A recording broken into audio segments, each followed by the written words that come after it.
말씀을 계속 보는 가운데 시작한 지 얼마 안 된 것 같은데 벌써 8장이 넘어갔어요. 그리고 지난주까지 제가 살펴본 것이 이스라엘의 5가지 제사를 봤어요. 맨 처음에는 우리가 알다시피 번제를 받고, 그리고 속죄제, 속건제, 화목제, 그리고 마지막 소제까지 다 봤어요.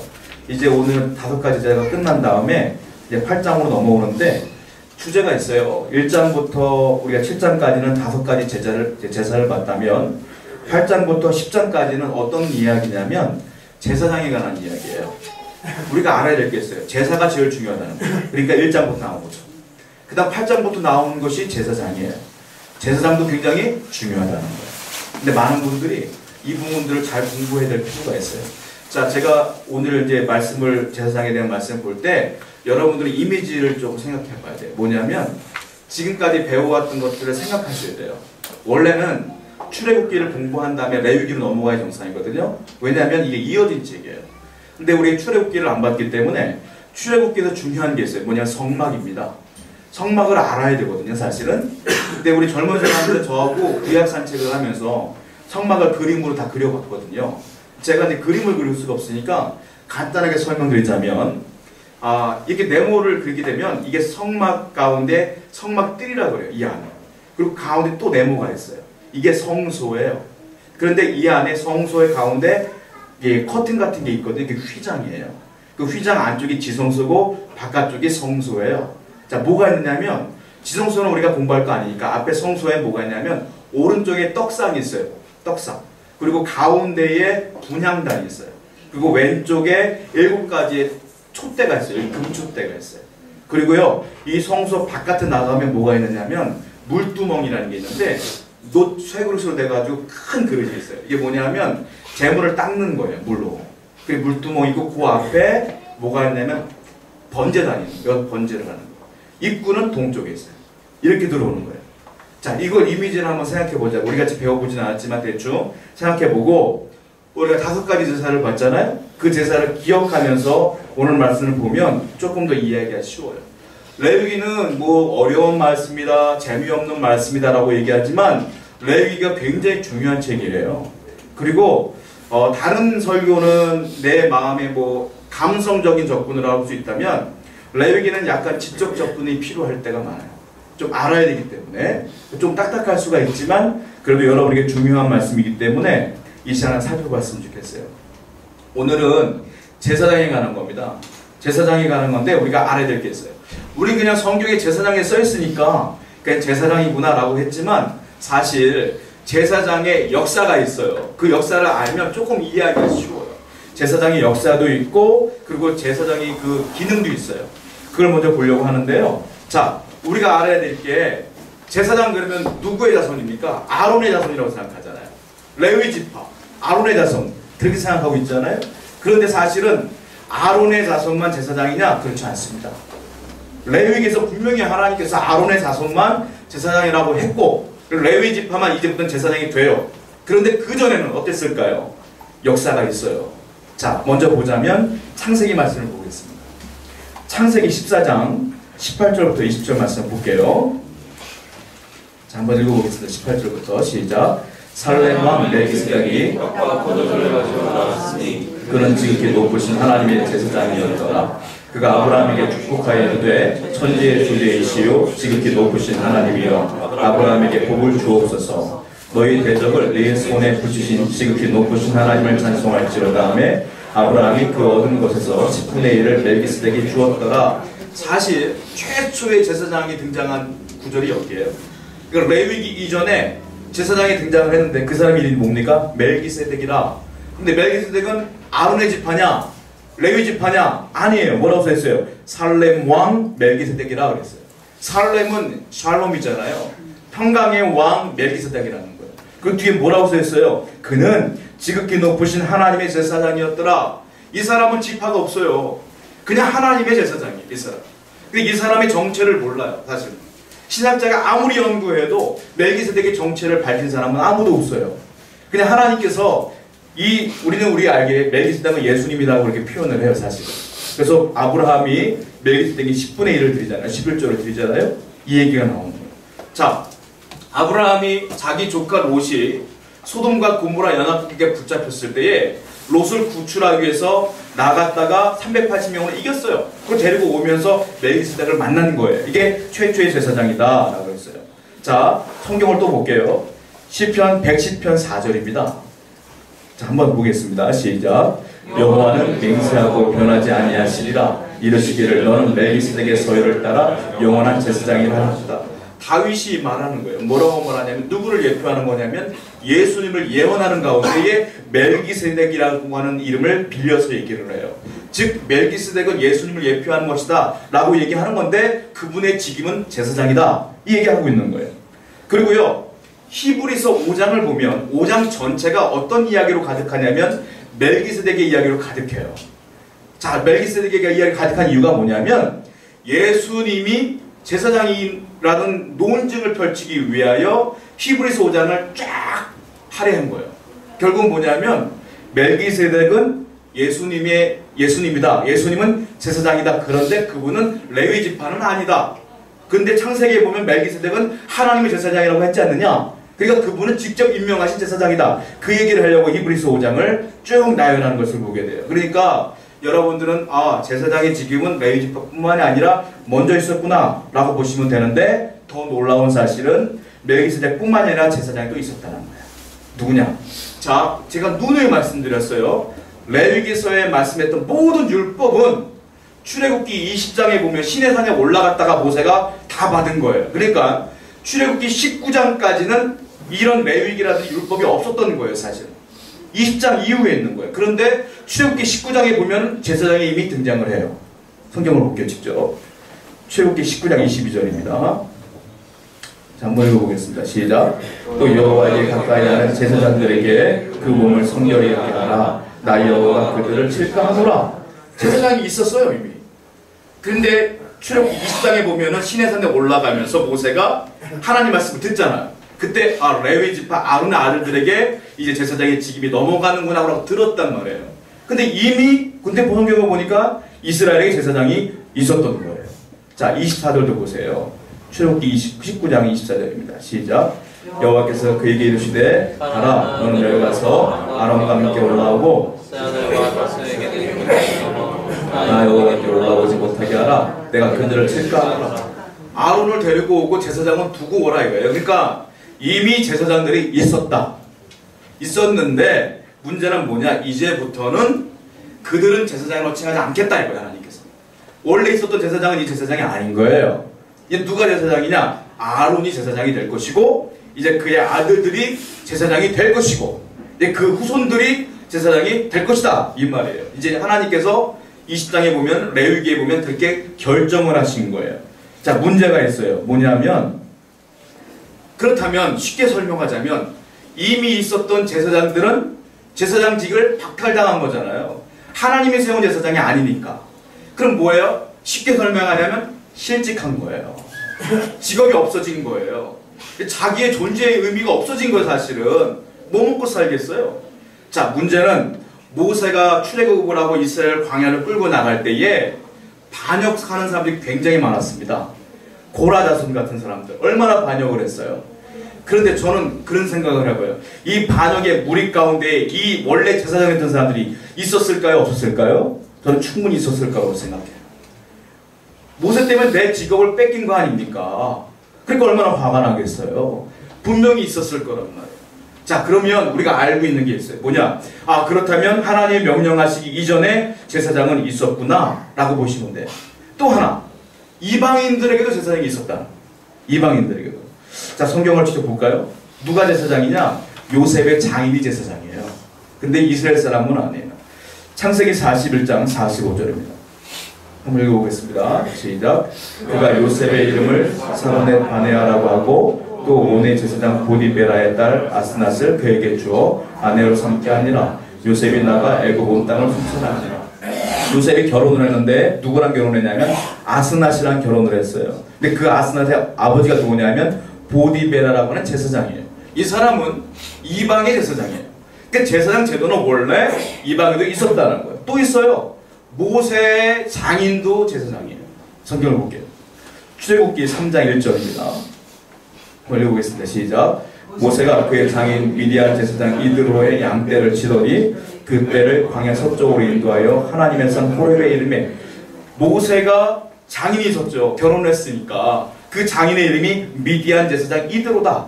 그러니까 제사장은 이방인에게도 있었고 이스라엘에게도 있었는데 문제는 하나님이 결정하고 하나님이 세운 제사장은 아니었다. 그리고 출애굽기와 레위기에서 나타나는 것은 무엇이냐면 없었던 제도를 만드신 것이 아니라 있었던 것을 정확하게 하나님이 금을 긋는 거예요. 제안하신 거예요. 하나님의 법으로. 이해되셨죠? 그러니까 제사장은 지금 만든 제사가 아니라 원래 있었던 것인데 하나님이 다시 한번 재정립하신 것이다 라고 보시면 돼요. 제사장의 역할이 있어요. 뭐냐? 하나님과 인간의 중보자가 제사장이에요. 하나님과 인간을 연결하는 역할. 예를 들면 모세입니다. 모세는 중보자예요. 하나님과 이스라엘의 율법의 중보자예요. 하나님 말씀의 율법을 듣고 전달한 자가 모세입니다. 그리고 또 한 사람 아론은 누구냐? 우리가 레위기를 보면서 지금 제사장 얘기를 할 건데 이미 제사의 법에 대한 얘기가 나왔잖아요. 그러니까 아론은 누구냐? 하나님께 제사를 드린 제사의 중보자다 보시면 돼요. 모세는 율법의 중보자요. 아론은 제사의 중보자다. 이렇게 보시면 돼요. 그러니까 제사장은 중보자예요. 제사장은 누굽니까? 오늘날 목회자들을 말하는 거예요. 그러니까 저는 그렇게 부끄럽게 말하기 좀 어렵지만 사실 성경대로 말하면 하나님과 성도들 사이에 껴있는 사람이 저다 이거예요. 목회자다. 그러니까 중요한 게 뭐냐? 목회자를 위해서 우리가 함께 기도하는 게 중요해요. 왜냐하면 선한 말씀이 나가기 위해서는, 선한 율법이 나가기 위해서는, 선한 예배가 나가기 위해서는 이 자리가 깨끗해야 되거든요. 그러니까 여러분이 항상 중보해야 될 줄로 믿어요. 또 하나 생각할 게 있어요. 그렇다면 모세가 이스라엘 리더인데 모세의 아들들도 제사장이 될 수 있잖아요. 제사장이 아니에요. 누가 제사장이에요? 아론과 그의 아들들이 제사장이에요. 무슨 말입니까? 제사장은 이제부터 자원제가 아니라는 거예요. 내가 자원하여 제사장이 되는 게 아니라 임명제가 돼요. 하나님이 임명하는 거예요. 너가 제사장이 되는 거야. 모세는 아니야. 아론 너와 너의 자손이 제사장이 되는 거야. 임명하는 거예요. 그러니까 제사장의 직분은 중요한 게 있어요. 소명이 있어요. 하나님께 기도하다가 하나님께서 너 목회자의 길로 가라는 확신이 있어야지 목회자의 길로 가는 거예요. 이게 소명이라는 거고 이게 임명이라고 하는 거예요. 근데 오늘날 많은 교회가 문제가 뭐냐? 많은 신앙의 문제가 뭐냐? 그냥 살기 어려우니까 목회자라도 해볼까? 라고 하는 사람들이 너무 많아요. 이게 문제가 되는 거예요. 자, 실질적인 문제를 볼까요? 북이스라엘 멸망을 하게 됩니다. 분열왕기 때에 북이스라엘 멸망을 당하게 되는데 북이스라엘의 1대 왕이 있어요. 여로보암 1세예요. 그 사람이 죄가 너무너무 심각했기 때문에 하나님이 북이스라엘 멸망시켜요. 그 죄가 뭔 줄 아십니까? 보니까 남쪽에는 제사장이 있고 왕이 있는데 거기 남쪽에 다 예루살렘이 있고 그러니까 북쪽에서 보니까 다 예배하러 끌려 내려가. 그 화가 나서 자기들끼리 그냥 알아서 단과 베델이라는 곳에 하나님을 세워. 그게 우상이요. 그걸 세워놓고 예배하러 내려가지만 올라와. 그래놓고 제사장을 세우는데 제사장은 하나님이 임명한 사람이 아니에요. 레위지파가 없어요. 레위지파가 아니라 그냥 여로보암이 봤을 때 네가 해라. 네가 해라. 자기가 임명해. 제사장을 아무나 세워요. 어떻게 세우냐면 제사장 할 사람 손 들어봐. 손 들었어요. 그러면 올 거면 송아지 1마리하고 양 7마리 갖고 와라. 이렇게 얘기해요. 그러면 수송아지 1마리하고 양 7마리 갖고 오면 네가 제사장이죠. 그렇게 시킨 거예요. 여러분 이게 뭔 줄 아세요? 쉽게 말하면 오늘날 개념으로 바꿔버리면 돈 내고 목사 되는 거랑 똑같은 거예요 이게. 안 그래요? 저는 충격적인 게 있었는데 제가 예전에 저는 목회자가 되기 위해서 거의 10년을 공부하고 훈련을 받고 시험을 봐서 목사가 됐어요. 학교 입학해갖고 거의 10년쯤 됐을 때 목사가 됐다고요. 이게 쉬운 길이 아니에요. 되는 게 이게. 그래서 저는 충격적인 게 뭐냐면 제가 섬겼던 모교에 어떤 집사님이 계셨거든요. 저는 신학교에서 공부를 열심히 하고 있었는데 어느 날 그 집사님 6개월쯤 됐는가 안 본 지가 6개월 만에 목사가 돼서 나타났어. 저는 충격을 받았어요. 나는 목사가 되고 한참 남았는데 이 양반 6개월 만에 목사가 됐어요. 이유인즉슨 돈 내고 아무 데나 가가지고 돈 내고 그냥 안수받고 온 거예요. 그리고 목사님이라고 목사하고 목회하고 있는 거예요. 오늘날 한국교회 문제가 이런 문제가 많습니다. 여러분 이게요 북이스라엘 문제와 똑같은 거예요. 돈 내고 너 제사장 해. 이거와 돈 내고 목사해. 뭐가 다릅니까? 똑같습니다. 그러므로 말세에는 목회자 잘 만나야 돼요. 그리고 이미 만난 목사라면 똑바로 살기 위해서 기도하셔야 돼요. 저는 여러분들을 위해서 기도하지만 여러분도 저를 위해서 만만치 않게 기도하셔야 돼요. 여기서 틀어지면 다 틀어지는 거예요. 이게 중요하다는 거예요. 자, 그렇다면 이 제사장의 역사를 본 겁니다. 그럼 제사장의 역할이 있어요. 어떤 역할을 했을까요? 첫 번째는 어떤 역할을 했냐면 성막 안에 있는 모든 물건과 모든 되어지는 모든 예배의 주관자가 됩니다. 제사장은. 그래서 아까 말씀드렸던 떡상이 있고 또 금촛대가 있고 막 그랬잖아요. 제사장은 어떻게 해야 되냐면은 예배를 드리면서 거기 피를 다 뿌립니다. 그리고 거기다가 하나님께서 주신 것이라고 인정을 딱 거룩한 것이라고 얘기를 하고 뭘 하냐면 떡상이요. 떡이 일주일에 한 번씩 바뀌어요. 안식일마다. 그러니까 묵은 떡이 있고 새로 바꾼 떡이 있을 거 아니에요. 그 묵은 떡은 어떻게 그냥 버리냐? 아니에요. 제사장이 먹는 거예요. 그게 상했던 모든 제사장이 먹어야 돼요. 그건 거룩한 것이기 때문에. 제사장이 먹어요. 그리고 새로운 떡으로 바꿔요. 이걸 누가 하느냐? 제사장이에요. 그리고 밤에는 금촛대 불을 펴요. 누가 하느냐? 제사장이에요. 아침에는 꺼요. 제사장이 하는 거예요. 분향단에 불이 꺼지지 않도록 해요. 누가 하느냐? 제사장이 하는 거예요. 이걸 다 예배에 관한 모든 것들을 집행하는 것이 제사장이다라는 거예요. 두 번째는 뭐가 있느냐면 제사뿐만이 아니라 영적인 리더의 역할을 합니다. 이스라엘에. 자, 어떤 일이 벌어집니까? 판결을 해야 될 문제들이 있잖아요. 제사장이 판결을 해줘요. 그리고 전쟁을 치를 때에 군목 역할도 해요. 그러니까는 병사들로 해서 기도도 해줘요. 이 제사장의 역할이에요. 또 하나 제사장은 어떤 역할을 하냐면 성도들이 왔는데 소원을 했어. 내가 하나님께 예를 들자면 수송아지 한 마리를 드리겠습니다라는 소원을 했어. 근데 수송아지는 없고 돈은 있어. 그럼 어떻게 됩니까? 돈을 갖고 와요.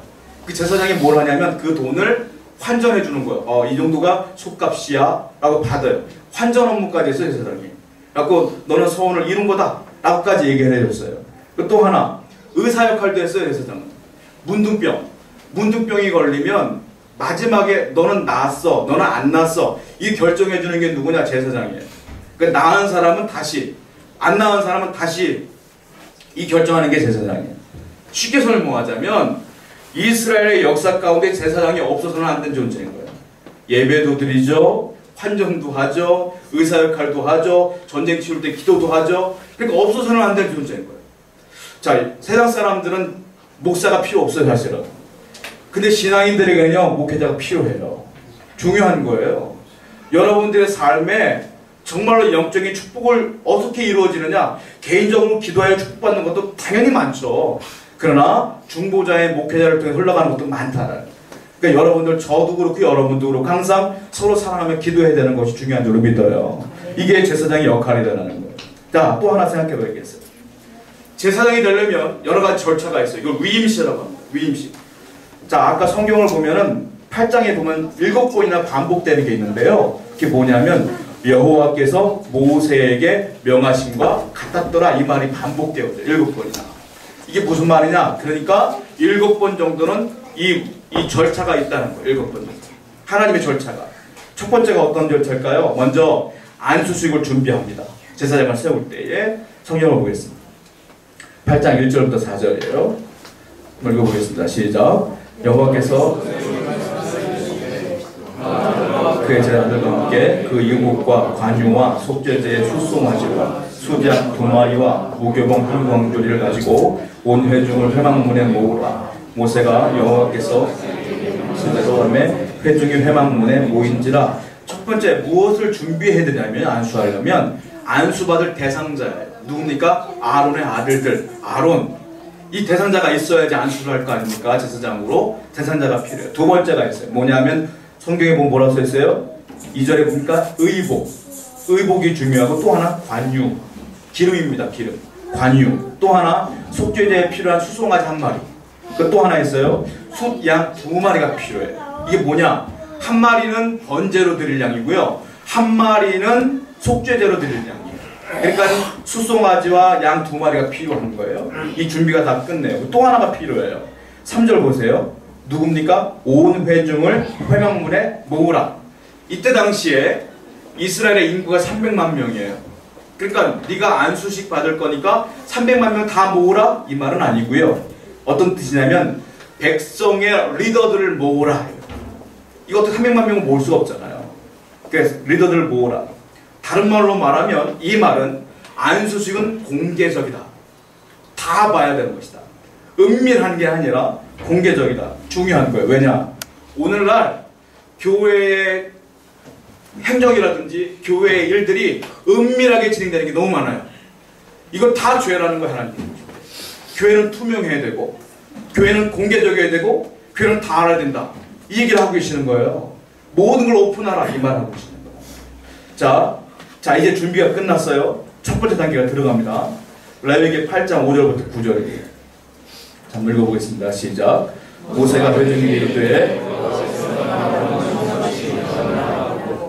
아론과 그 아들들을 데려다가 물로 그들을 씻기시고 아론에게 속옷을 입히시며 띠를 띄우고 겉옷을 입히며 에봇을 걸쳐 입히고 에봇에 장식띠를 띄워서 에봇을 몸에 메고 흉패를 붙이고 흉패에 오림과 둠밈을 넣고 그의 머리에 관을 씌우고 그 관 위 전면에 금패를 붙이니 곧 거룩한 관이라 여호와께서 모세에게 명령하신 것과 같았더라. 자 이제 어떻게 하느냐? 제사장을 씻깁니다. 씻겨요. 그리고 옷을 입혀요. 첫 번째 단계예요. 씻기고 입혀요. 씻기는데 어떻게 씻기느냐면 사람들이 다 보고 있는 거 아닙니까? 지금 공개적으로 그 앞에서 옷을 홀딱 벗기고 씻겨요.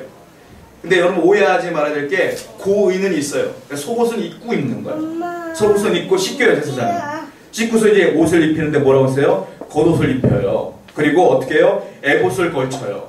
자 일반 제사장은요 하얀 원피스 같은 속옷을 입고요 띠를 띠고 제사를 치래요. 근데 대제사장은 안 그래요. 속옷을 입고 겉옷을 입어야 되는데 청색 옷이에요. 근데 에봇을 딱 입고요 어떻게 하냐면 장식띠를 딱 해요. 이게 판결패라고 그래요. 그리고 그 안에 주머니가 있거든요. 그 주머니 안에 우림이라는 거 하는 것과 둠밈이 있어요. 기도를 했는데 하나님께서 응답을 안 주셔. A라는 것과 B라는 것을 선택을 해야 돼. 그것도 어떻게 했냐 제사장이 백성이 와서 기도할 때 기도가 응답이 안 돼. 그때 하나님께 기도하고 펠 하나 꺼내요. 우림이 나오면 A, 둠밈이 나오면 B 이렇게 결정해 줍니다. 이게 판결패예요. 제 첫째 애가 태어났을 때 태명이 우림이었어요. 근데 아들이 아니라 딸이라 우림이라고 못 졌어. 결국 이름을 얘라고 그랬지. 우림과 둠밈, 둘째는 둠밈, 우림과 둠밈. 하나님이 판결하시고 하나님이 선택하신 자다 이런 뜻으로 태명을 줬었어요. 우림이 좋잖아요. 이름이 어떻게 보면 저 닮아서 우람이 이렇게 됐어요. 그 뜻이 아니라 우림과 둠밈의 뜻이었는데 이게 그런 거예요. 우림과 둠밈. 그리고 이제 겉옷을 입혀요. 그리고 아주 거룩하게 입혀놓은 거예요. 다른 사람과 비교하게. 무슨 말입니까?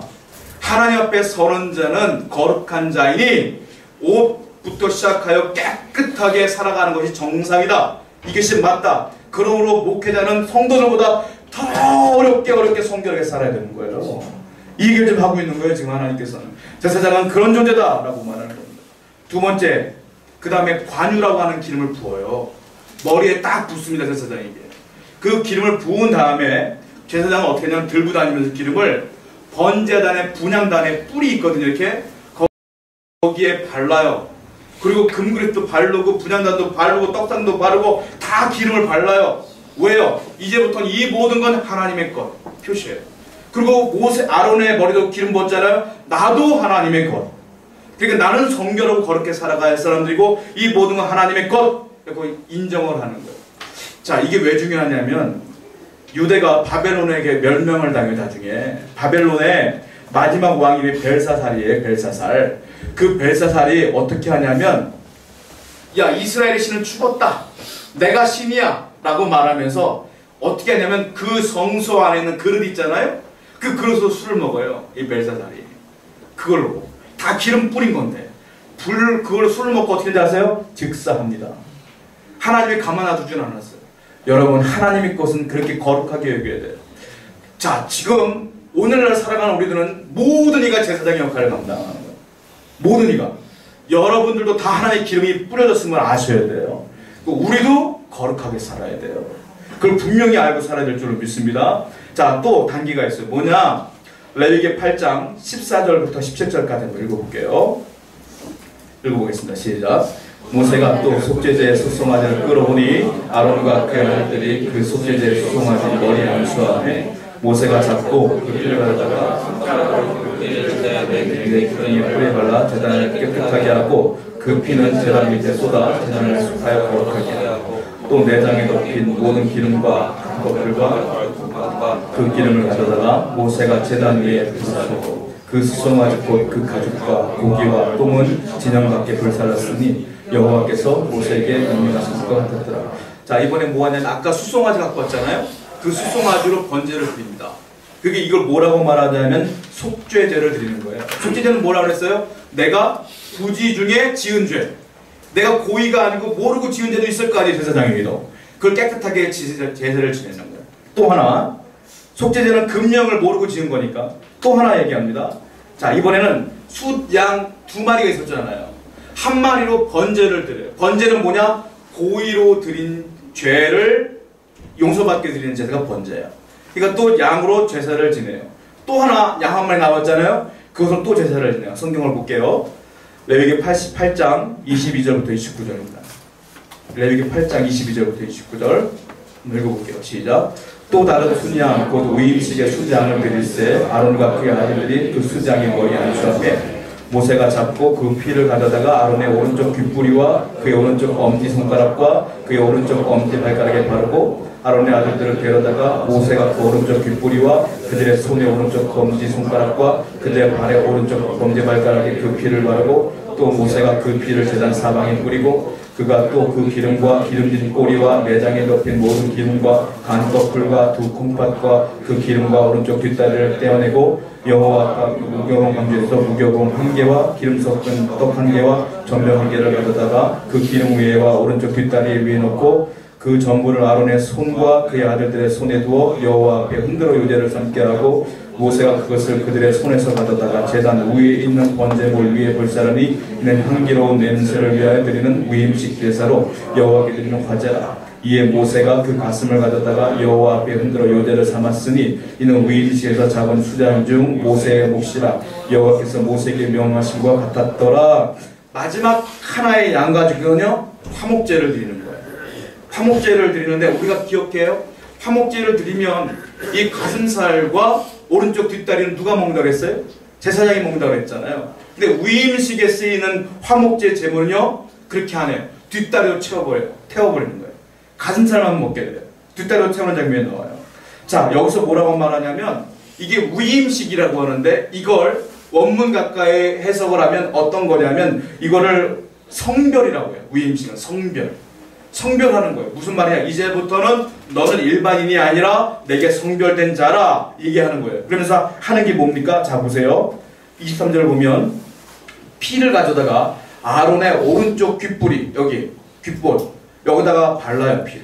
그리고 오른쪽 엄지손가락에다가 발라요. 그리고 그의 오른쪽 엄지발가락에 발라요. 이 나오죠 지금? 자, 피를 왜 발랐을까요? 이제부터 너는 성결한 자고 성별된 자이기 때문에 좋은 것만 들어야 된다. 성별해 네 귀가. 여러분 사람이 살다 보면 누구를 싫어하고 좋아하고 이건 인간의 감정이잖아요. 그러다 보면은 좋은 얘기 안 좋은 얘기 하다 보면 성별된 그 목회자는 어떻게 되냐면 안 좋은 얘기 듣지 말라는 소리예요.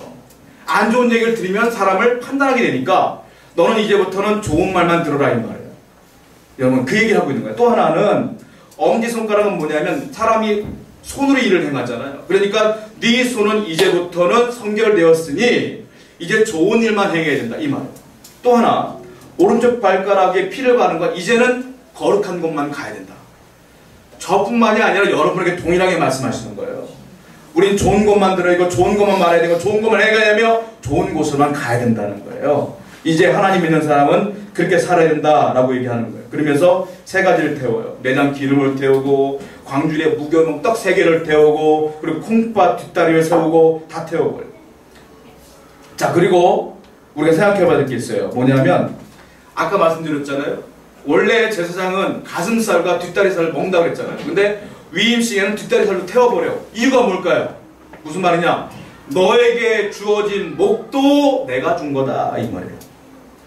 네 뒷다리 태우는 이유도 이 양 뒷다리 태우는 이유도 너에게 주는 것도 내가 주는 거니까 이제 감사하면서 살라. 많은 사람들은 그래요. 내가 번 돈입니다. 내 겁니다. 아닙니다, 여러분. 사람이 아파 보면 알아요. 내가 병원에 심각한 병원에 입원해 보면 알아요. 내가 아무것도 아닌 존재임을. 하나님이 건강 주지 않으면서 아무것도 아니요. 그러니까 하나님이 주신 겁니다라는 고백이 나와야 할 줄로 믿어요. 이 얘기를 하고 있는 거예요. 우리에게 주어진 모든 것도 하나님이 주신 것이다. 자, 그리고 또 한 번 성경을 읽어볼게요. 레위기 8장 30절과 31절입니다. 시작. 모세가 관유와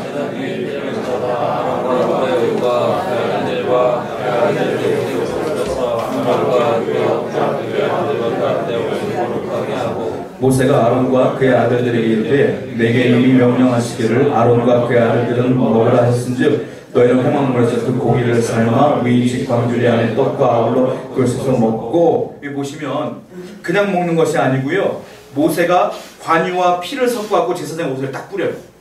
뿌린 뒤에 이제 고기를 화목제물을 먹는 거예요. 이제 가슴살을. 이게 무슨 뜻이냐면 이제 너와 하나님과 화목되었으니 이제 먹어도 된다. 다른 말로 뭐라면 무슨 말이냐, 하나님 앞에서 교제하는 거예요. 교제. 여러분 이렇게 복잡해요.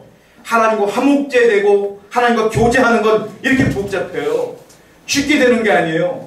구원받는 게 쉬운 게 아니고 하나님과 화친해지는 게 쉬운 게 아니에요. 그러므로 여러분이 구원받은 것, 지금 믿음으로 살아가고 있는 것, 은혜 중에 은혜예요. 이것 말고 더 큰 은혜가 어디 있겠어요. 지금 그 얘기를 하고 있는 거예요. 이렇게 복잡한 과정 모든 것 내가 성결하게 했으니 은혜 중에 은혜로다. 넌 거룩한 자이니 제사장 직무를 감당하라 하고 끝나는 겁니다. 이게 제사장으로 세워지는 과정이에요. 영적 의미가 있어요. 뭡니까? 첫 번째로 하나님만이 절대적으로 거룩한 분이라는 거예요. 목회자도 거룩한 자가 아니라는 거예요.